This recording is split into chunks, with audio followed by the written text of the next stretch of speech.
Carnival, our very special guest is in studio with us. Yeah, man. First time. Yes. Mr. Robert Christopher Riley. I'm giving you the full thing, boy. Hey, good morning, good morning. Welcome. Thank you very much for How having you doing? me. Okay, well, all right. Let's get the accolades out there. Let us know for everybody who knows the name, who mightn't be too familiar. I mean, listen, I've been doing all of my research, and of course, first to begin with, Dynasty, growing up in the 80s, was my show. Hey. That along with the Falcon Crest and everything, and I'm so glad Yes. the movie is back again. Sorry, the TV show is back again. Yeah. So that, it's revamped, it's fresh, it's new, and I'm not gonna lie, when I watched the trailer, it's real bacchanal. Hey, Real bacchanal, boy. I say, but wait is. Yeah, I mean, tell us about your experience. How did you even get into this? I know you studied it at school, but I mean, to get a role like that. I mean, I came from the show Hit the Floor, so a lot of people know me from that show for the last couple of years on VH1. There's another soap opera about basketball. Yeah, I watched it. Dances, So, I'm no stranger to Bacchanal in that respect. But, I went to school for it. I went to grad school. I got my master's in it. I was on Broadway. I was off Broadway. And then I made my way into television and film. And much like any other audition, it just came down the pipeline, and thankfully I was one of their first choices, and I've been blessed to reprise the role of Michael Culhane. So I play the chauffeur on the show, and he's not like driving Miss Daisy. He's a very I realize you get through. You get through. You get through. He's a well-paid chauffeur, and he has a little extra relationships with some of the people on the show. I'll just put it like that. Right. From what I saw also, you have Trini roots. What part of Trinidad is that? My mother's from Mova.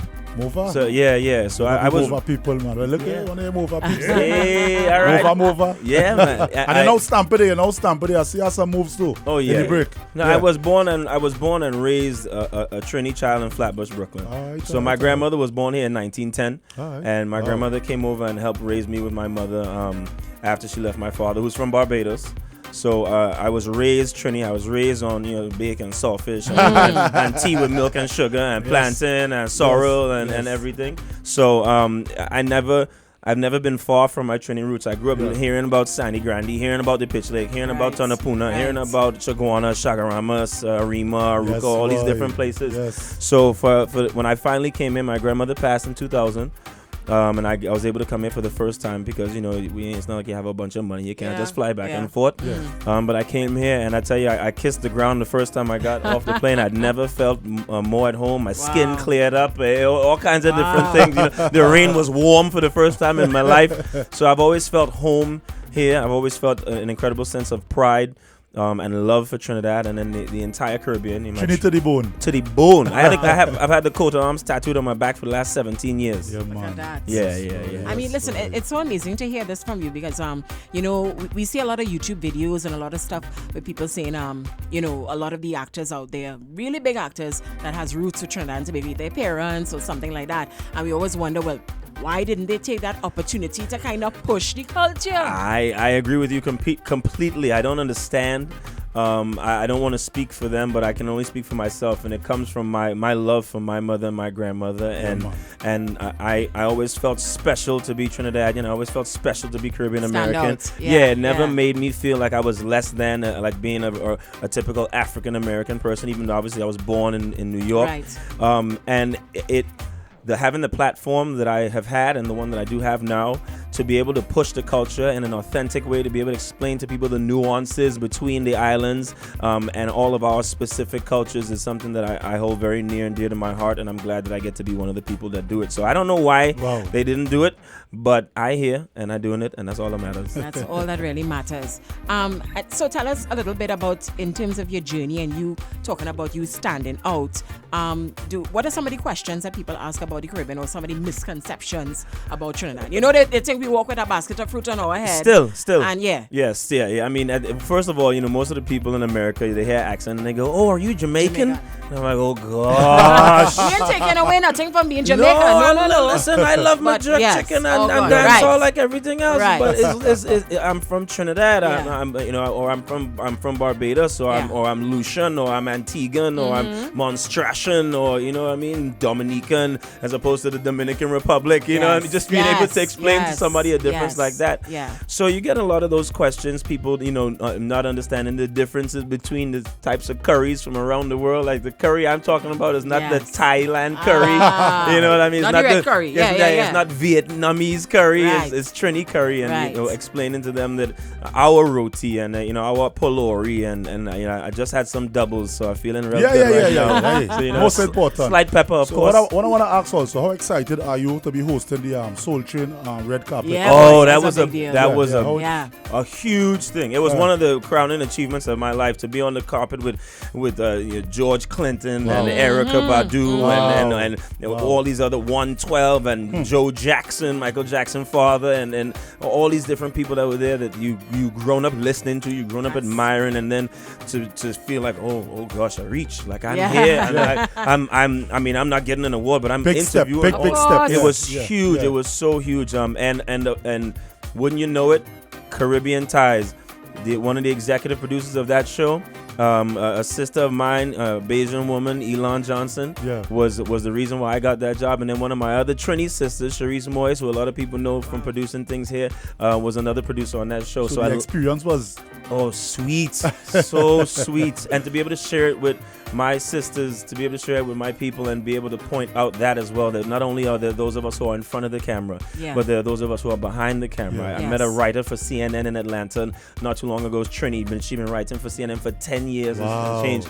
We all over. We telling you. Everywhere. And I take a lot of pride in that, and I love to find those people and point them out. That's kind of why I started the whole Hollywood Massive thing, to unearth that and kind of, if for lack of a better phrase, recapture that pride in who we are, because it's a nod to our ancestors. It's showing Granny and Mommy that what they did was worth it. You know what I mean? That I couldn't imagine leaving a country that I was born in at 26 years old to go somewhere to make a better life for children that I ain't even have yet.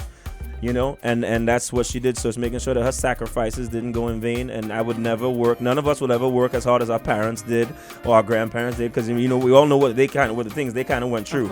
You know what I mean? So it's I can't even say that what I do is very difficult. So it's only right that I give them that respect and that honor and that gratitude, and that's why I carry myself the way I do. Right. Speaking of difficulty, I was listening to, watching your live actually that you did. I believe it was yesterday in another interview. And I think they asked you, what is one of the most annoying things that you've experienced? And you were talking about how people think that it's so easy to be an actor. Oh, I could do that. We experience that as well. Yes. Oh, they just go on radio and talk nonsense for 3 hours. And don't know. If you see the 2 computer screens and boards here with all these different color-coded things, all the levers and switches that had to push and the bright button ain't press, the whole thing going down. No. Yeah. And I'm sure now with you coming home, I know it's probably for vacation time and stuff like that, but I'm sure you would also experience meeting different people, different personalities, and seeing how strong people may be in the acting area. Do you think that it's something that you're going to look towards doing, bringing that back home to teach? And it is. Yeah. It's actually something that I was a part of the Decibel Expo 2 years ago. So I've already started to do that. I'd love to. I've actually pitched this to the government in Barbados already, and I'm trying to pitch it to more and more people to start a master's workshop that incorporates all of the different aspects of the entertainment industry, including radio production and so on, and then taking some of our veterans and professionals that do it in and outside of the islands, and teaching these young people, making the program relatively free. I'm pretty sure we could get the furniture and the computers from courts. We could get you get the food from KFC or from Chefette in Barbados, and to be able to feed the children and give them 10 students, 10 different disciplines, and make sure they leave with something tangible. If it's something that gets them into college, or something that gets them into the professional field, whether it's makeup or modeling or hair or costuming or whatever it is. So that's absolutely something I want to do, because I know that the talent is here, and it just needs to be nurtured and harnessed. So if I can be one of the people that helps to make that leap and again further put us on the map, then by all means I will do so. And somebody listening to you now and saying, "Hey boy, this man come from a Trini background, Bajan background, and look where he is now. On top of the game. How can you walk somebody through? I mean, you're college educated and stuff like that, but how can somebody be afforded the same opportunity as you? Well, I mean, my education was incredibly important. My mother pushed for that. There was no way I was not going to college. There was no way I wasn't continuing my education. And books was, my grandmother used to say, stop studying them girls and study a book. And, like school was my job. Your mother going to work and you going to school. It's your job. You have to do your job. So the education was incredibly important, and I know that nowadays the value of college has dropped and so on and so forth because it's so expensive, university and things. But education was first and foremost. But then, just on another level, when it comes to being an artist and an entertainer, and we are all in this room of that ilk, you have to believe in yourself.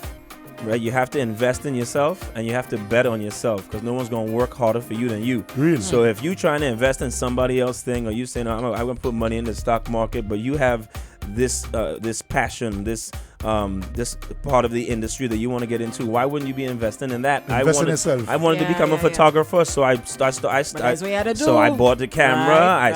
I studied for hundreds of hours. I took some pictures. Some people saw them. They wanted to be my teachers. So in 2 years, I sped through the process and took maybe 30,000 pictures and became very good at, and can get paid as a photographer now. I've directed my first music video. Wanted to be able to do that. Studied under people. Sat behind the directors of Hit the Floor and in the camera department and studied from the people that were doing it better than I was. That were doing what it was I wanted to do. So you pay attention to those people and seek to emulate them. Take the best from what it is they do. But at the end of the day, it's believing in yourself, hard work, investing in yourself, and betting on yourself. And some people would think that, maybe I'll be discovered because you hear about all of those stories. There's walking on the beach, you were discovered, easy route. Yeah. Some people are lucky like that, but most of the time, you have to put in the work. How to work hard. Some people also hit the lotto. So, those are about the same odds. Yeah. You know what I mean? If you're counting on that, then you don't really want it. Exactly. Which is fine. Some people just want to be quote unquote famous. That's right. Some people just want to make money no matter how they make money. But some people want to do something because they have a passion for it. They believe that they can change the world with their art. I'm one of those people, and if you feel like that, then you'll find a way to make it happen. Yeah. It starts with you. It does. Amen. And I know another thing that you're very passionate about is your mass band. Let us talk about that in LA. Carnival, Hollywood Massive. So, all right, how do you introduce this to people who have never heard about Carnival or Trini Carnival, which is completely different from all the other carnivals? Absolutely. So this is one of my favorite things to talk about. Carnival is, I believe, people operating at the height of humanity. Right. You will never be a better human being than when you're actually playing mass. And here's why. So we know our countries have all their inherent nonsense, right? You have the racism, you have the sexism, you have ageism, you have classism, you have the rich and poor, you have the fat and skinny, all these different ways that we discriminate against each other. But for some reason, during Carnival season, but especially during Monday and Tuesday and everybody's equal. So equality, you could put aside all of those stereotypes, right? All of those differences that we have. So I'm a former athlete. And if you do something once, your coach can hold you to it for the rest of your life. So if you run the 100-yard dash or the 100 meters in 9.6, it can be achieved again. You have to run it in 9.6. So that means if you can put that aside on Monday and Tuesday, you can do it forever. Wednesday, Thursday, Friday, Saturday, Sunday, and every other day of the week. Why we find it so hard? I don't know, but I think that that's if we accept that that's what it is, and that especially here in Trinidad, we are the purveyors of Carnival. Yeah. They call it a Trini style Carnival. No matter where you go, it could be crop over, it could be Junkanoo. If you could just buy a costume and then be a part of the mass, be a part of the celebration. No production, not going to practice and samba rehearsal in Brazil. Nothing wrong with that, but it's a different thing. If you can just do that and experience that love and that joy, I feel like everybody should experience it. So I try to create that and bring it to Los Angeles. There was a carnival there, and it's still going on. So I interjected myself in it, and one thing led to another, and I felt the need to create my own band so that I could, give people breakfast and lunch and do mass the way it's supposed to be done. Right. You know what I mean? Give them a little something. Now, what again for road. breakfast again? Saltfish and roast bacon and kind of thing? Absolutely. I talking about. I mean, my chef was Guyanese. No. We ain't Right. It's not bacon and eggs. No. We had corn. Okay. We had corn soup provision. And Who things making like that corn soup? My chef was Guyanese. Chef Bernard James, Taste of the Caribbean, LA. Look at that. I used to throw a brunch there with him when I was in LA. Still, I live in Atlanta now because of Dynasty. Right. But it just giving people that real experience, because Carnival is a whole thing. And I feel once you experience it, you chase that dragon for the rest of your life. That's why we have Carnival all over the world, in all these different cities and states, because people, we couldn't make it back home. Yeah. So we said, well, we need that. I need it here. I need to feel that love. So I will make a Carnival. So I do as much as I can for Hollywood Massive. God bless my cousin Therese Joseph, another Trini. She is my business partner in Hollywood Massive.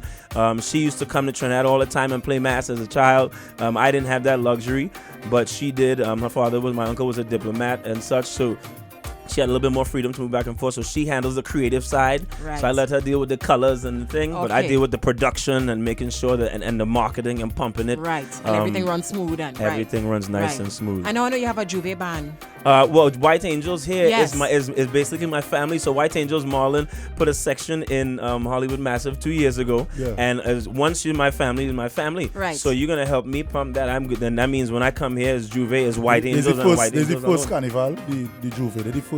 No, White Angels has been around for a while. Yeah, a couple years. I think it's maybe 4 or 5 years now, or something like that. Maybe even more. No, I think it's longer than that. But I will be here. God bless, in for Carnival season. I'll be playing Juve with White Angels. Look at how strange it is that you find that when you're abroad and you have all accessible to everything else, you're still longing for that home feeling, everything that is indigenous to Trinidad and Tobago, and of course Barbados. Absolutely. And you think that because people are over there and they can't come back home as often as you mentioned, they're yearning for it more. So you have to supply. Absolutely. You have to supply. It's necessary. Like I said with Carnival, we need to experience that. Just like people, where can I get some Caribbean food in Los Angeles? Well, I happen to know a chef. I can help him pump his restaurant because that's like my big brother. So each one help one, It's that simple. So if God willing, I can find somewhere in Atlanta to get some doubles. If anybody know where I can get some real doubles in Atlanta, please, please, real doubles. Not I don't want, you know what I mean. We want no whole wheat doubles. No, and gosh. We wanted fattening. Please and thank you. So. All right, so back to your projects. Just inform us of all, because I know there's another movie that's coming out. Yes, another film, Destined, that was in theaters this November in the States. It won a number of awards on the film festival circuit earlier in the year. It will be in video on demand like Netflix and whatnot in January. It's a great story about coming of age and the fact that when you're a young person, you're going to make a choice to go left or right. You're going to hang out with that good crowd or that bad crowd, and that will inform the way your life turns out. Well, this movie examines both aspects, so you get to play two versions of yourself. For lack of a better phrase, the good and the bad, or if your life went one way or went the other. So that was a very, very rewarding. I got to portray, African American men in a light that we don't necessarily see. A lot of times we're just stereotyped, and you're either really hood or you're really whitewashed. Right. And that's not who we are. We have jobs. We go to work. We may hang out in the ghetto, if you want to call it that, but then we can still drink wine and cheese and put on a shirt and tie and go to work and be just as fine. And it's not these extremes and stereotypes. So I was granted that opportunity to be a part of that film. I'm very, very proud of it. That'll be out in January again, like I said. And then Dynasty is just heating up. Congratulations on that. Thank you. Now I know you want to dabble as well, or have you dabbled in directed? Yes. So are we going to see you look for some actors and give a story about life in Trinidad and portray something? Because we're yearning for it, and we want something authentic, because I've seen some movies that even Locked Up Abroad, for instance, and it's not, I'm not seeing the accent, I'm not hearing the accent, I'm not, we want something that is real and genuine. I can good promise production. you. I'm all about about raising the production level here in the Caribbean, because it's not hard. You know what I mean? I don't want to see no more little trippity videos that's lazy and whatever it is that's unnecessary. Halfway done, Exactly, it's unnecessary, and it makes it seem like we don't have a product that is marketable and worth people paying money for, which is incorrect. So I can promise you that, one, I do want to do that. I will do it, and when I do it, it will be properly done and be authentic and be something that we can hold near and dear to our hearts and look up at and say, oh God, no, that was going to make people respect us. And that makes us proud to be Trinidadians, makes us proud to be Caribbean people. So when that happens, I promise you I will get it right. And just before we wrap up, I know you also mentioned, with I'm sure people from Caribbean roots asking, how can you kind of slip us in a little bit in some of your other projects? And you mentioned you entered as troops. Yes, right? yes. In the pilot of Dynasty, there's one big strips, and I was able to explain to them what that was because they, so they probably don't have a clue. What is this you're talking about? But they were so excited that it was something cultural and it meant something to me. So you have to do this thing where the lines get messed up or if the microphone goes wrong or it's windy, called ADR. So you go back in and you dub over your words. Right. So that happened, and I had to go dub my strips. So I'm going there, and they said, "Well, what is this warm up our long strips? It's just one good." And the longer you draw it out, is the worse it is, right? So I had to explain to them what it was, and as soon as I explained it to them, they made sure that they put it in. Yeah. They made absolute sure that they included it. Dynasty, yes? We stripsing in Dynasty. That's what I'm saying, and that's my, there were some people that saw it. I had one of my friends in St. Lucia that was watching Dynasty, and he posted on his thing. He said, "Hey boy, there's a strips in Dynasty. We're stripsing in Dynasty." And again, that's a big deal. I agree. That's a big deal. And that's part of the pride that I have, and just giving somebody a little something to make them smile and make them go, "Oh gosh, we make it." Wow. I mean, that is amazing. You're doing great work. Have to congratulate you on every single thing that you're doing. Thank you very much. Anything in addition you want to mention? No, just Dynasty is coming back in January. You have the first 9 episodes on Netflix right now. Show. We've a full 22 episodes coming this year. So, please log on to Netflix and watch it. It ain't gonna cost you nothing extra, and it's probably gonna be fun.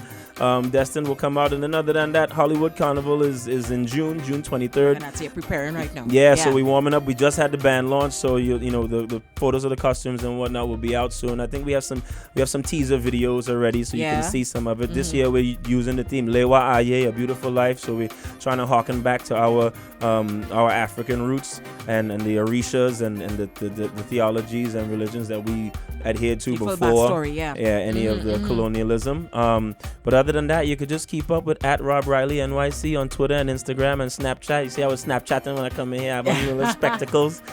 Giving people a more full view of Trinidad. So you're gonna come in and see me. I'm in TV stations, I'm in radio stations, but I'm on the beach. But I'm on the promenade. I'll be on the avenue. But I'm also at the Hyatt. But I'm down in Shagarama. So, to give them a more full picture of the fact that we are not some backwards nation that doesn't have our stuff together. We are doing it. We have been doing it a long time, and it's for those who have not, it's time to give us our respect. Yep. Yeah, put some respect on it. Put some respect on we name. I love how you had that accent down, boy. Yeah, you ain't leave it alone at all. Not at all. It's like speaking Spanish. If you grew up in a Spanish-speaking household and you're in America, you will speak Spanish to your mother, your father, and whatever, right? So when I'm around my people, I will talk to them in the language that they understand. When I go home, I'll go back to Atlanta. I don't have to talk to anybody like that. But if I pick up the phone for mommy or uncle or whoever it is, or Auntie Sylvia who's 90-something years old, and it's like, "Oh, Auntie Sylvia, how you doing? Good morning." You must. It makes people feel more comfortable and more at ease, and then understand that you really are one of them. This isn't a fake thing. This is not a joke. This isn't for publicity. It's out of love and respect and admiration for my family and my ancestors and all of the people here that contribute to this beautiful island. So don't mess it up, Trinidad. Stop trying to be America. You're better off as Trinidad. Yeah, man. You better preach it to them. Yeah, I try and. Yeah. Oh my goodness, Robert, thank you so much for passing Thank through. you for having me. I hope you could come back. I know you say, you're watching the timing and that you might... It all depends on work and vacation. I doesn't get to take it as often as I like, but I got some time here, so I zipped on down and I'm going to hop over to Barbados before I have to go back. But God willing, I'll be back here soon and we could do this all over again. Yeah, of course. Yeah, and drink some sorrel. Yeah, boy, some good sorrel too. Please. Thank you so much for passing through the Midday Scandal, man. Thank you very much. All the best to you. God bless. Nice.